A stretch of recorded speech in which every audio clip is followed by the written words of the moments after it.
Hi, I'm Dr. Lori Schwartz-Reichel. My career began in music education where I learned the importance of a key change, a shift, in the tonal center of a piece of music, often used to inject energy or produce significance. Eventually, I realized the impact of making key changes in all areas of my life and the desire to help others do the same. Making key changes can be difficult.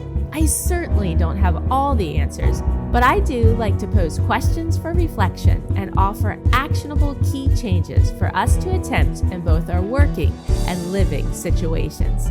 Together, we can unlock our greatest potential in collaboration with those we love, serve, and lead. Let's discover how we can grow together by making key changes. In podcast episode number 49, A Word to the Wise, we selected our one word for 2025. And in episode number 50, Words to Live By, I shared that my one word for this new year is consistent. From a personal perspective, I chose this word because I am attempting to be more consistent with exercising, eating well, and fueling my mind and body with goodness. This includes reading, interacting with positive people, and brainstorming creative ideas.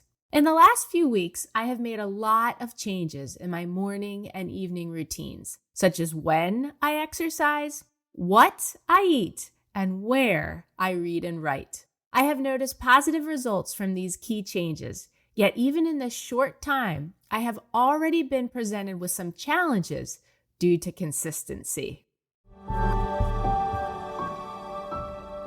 Consistency can be incredibly helpful when it comes to building habits, achieving long-term goals, or creating systems that work, both in our living and working situations. Think of how consistent routines work well in your classroom, company, community, or home. Do students know what to do when they enter your classroom? Are they following through on these expectations daily? Do employees know how to follow policies and procedures in your company? Are they maintaining these habits regularly? Do members of your organization, neighborhood, or family know how to treat one another? Are they choosing civility each day? Who is holding them accountable for these expectations? And how are your students, employees, community members, or loved ones growing? Consistency, accountability, and growth are three fundamental pillars of personal and professional development. As we discussed in episode number 51, consistency is key, and it thrives in routine. The more habitual routines become, the less mental energy it takes to follow through on them. Consistent effort in exercising, writing, planning, leading, or learning helps to reinforce skills and keep momentum going. It makes progress more predictable and reliable. However, it can also hinder your progress and the progress of those you love, serve, or lead if it becomes too rigid. Could you be stuck in a pattern that no longer serves you or them? In this case, too much consistency can lead to burnout, missed opportunities for growth, or the ability to adapt to a new situation. Flexibility and knowing when to adapt or change the approach can be just as important as consistency. For me, I have had to be more consistent with my eating and exercising habits. From Halloween through the new year, I was eating sugar like it was gold. I was snacking before bed. I was overeating at restaurants and parties. Over time, the pounds crept on. I realized I didn't have a consistent nighttime routine for when to stop eating or what to do if I wanted candy or a cookie or 5 of them. I also wasn't structuring my morning routine well enough to ensure my exercise occurred before the day got away from me. At night, I was scrolling social media more than reading factual content in an article or book. I was disgusted with myself and ashamed of the habits I had come to know. A consistent routine seemed necessary for me to grow.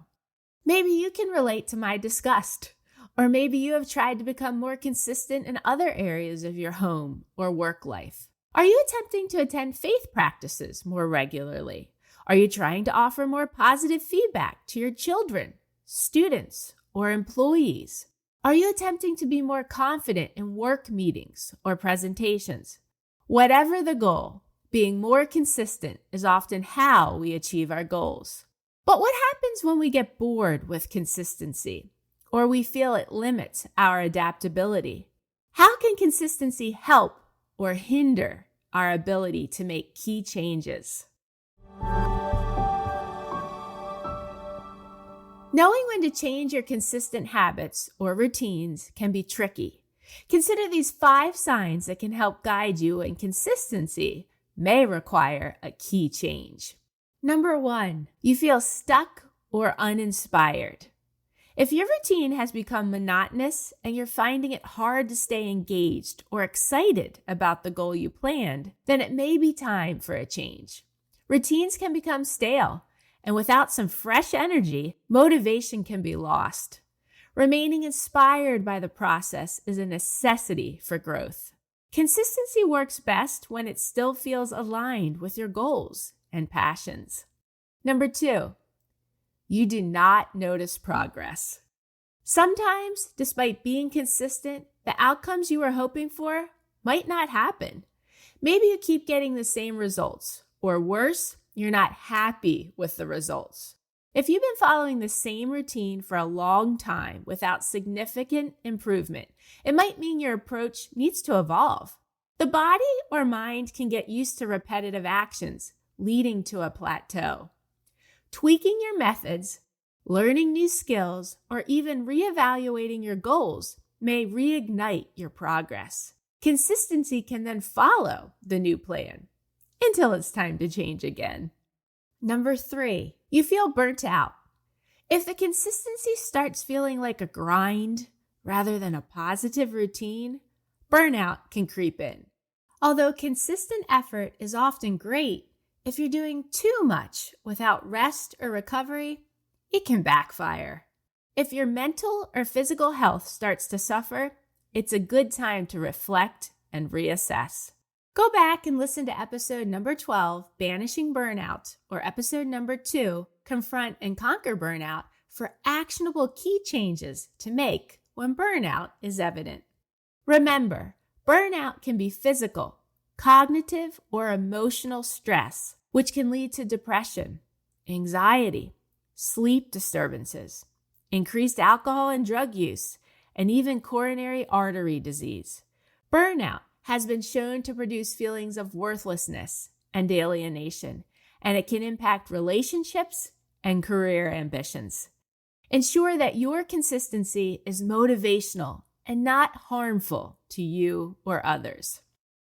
Number 4, you are afraid to change. If you're sticking to a routine out of sheer habit rather than because it's still serving your goals, then consistency may be more of a crutch than a helpful tool. Change becomes necessary when you're more attached to the idea of consistency than to the progress it's supposed to drive. Sometimes new opportunities come your way in your personal or professional life. If your current routine is no longer in alignment with your environment, your values, or what's needed at that time in your life, then a key change is needed. As your life evolves, so should your routine, so it suits your current atmosphere, not your preference. And finally, number 5, you have grown beyond the initial goal. Maybe you've reached or exceeded the goals you initially set for yourself or your team. If this is the case, then consistency can cease and a key change should be introduced. Recall the original goal. Consider how you met or achieved it.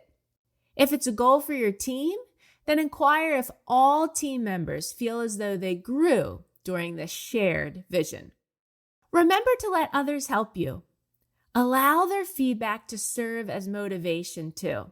Sometimes, other people will notice things before you do.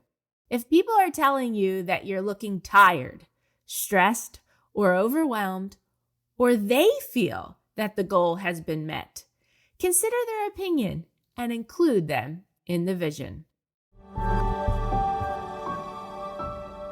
Consistency is often the key to success, but sometimes a routine needs to be shaken up a bit. Remember to reflect and consider if your consistent efforts are helping or hindering your ability to grow.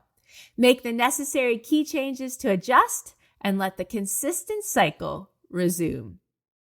Thanks for joining me each week and helping to spread the word about the Making Key Changes podcast and its content. My main work is public speaking, so if you feel any of my talks or courses would add value to your school district, company, or organization, let's have a conversation.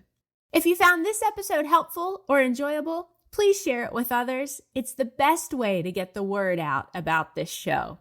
For each episode, access the show notes for some resources. There is a link to my website and one where you can sign up for the Making Key Changes newsletter to receive weekly content delivered directly to your email inbox each Wednesday. You can also sign up for a mentoring session with me. Join the many listeners who have made this next step of mentoring to help make key changes in their lives. How are we making key changes to ensure consistency is helping and not hindering our efforts to grow? Thanks for listening. If you haven't done so yet, please consider rating and reviewing the Making Key Changes podcast on the Apple Podcast app. If you found this episode helpful, please consider sharing it with others and joining me again next week. In my coming episodes, I'll discuss topics that are most passionate to me, along with things I've been researching or areas of my life I have changed or want to change. You can learn more about me on my website, makingkeychanges.com. Feel free to message me through there or reach out on social media. I'd love to hear from you and learn about what key changes you hope to make.